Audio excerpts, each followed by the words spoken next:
How to archive or unarchive text messages on the Samsung Galaxy S25, S25 Plus, or the S25 Ultra.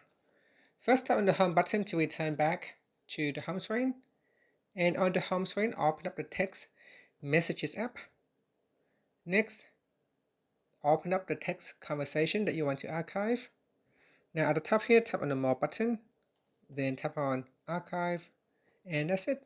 Now the text conversation has been archived. Now the other option is if you are in messages list, you can touch and hold onto that, then tap on the archive button at the top, and that will be also archived. So you can archive multiple text conversation if you wanted to.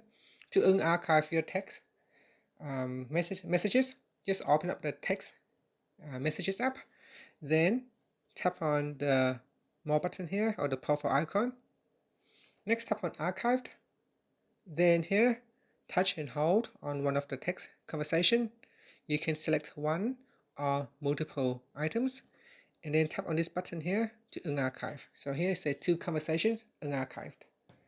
And that's it. So that is how you can archive or unarchive text messages. And that's it. Thank you for watching this video. Please like and subscribe to my channel for more videos. And this is how you can archive or unarchive text messages on the Samsung Galaxy S25, S25 Plus, or the S25 Ultra.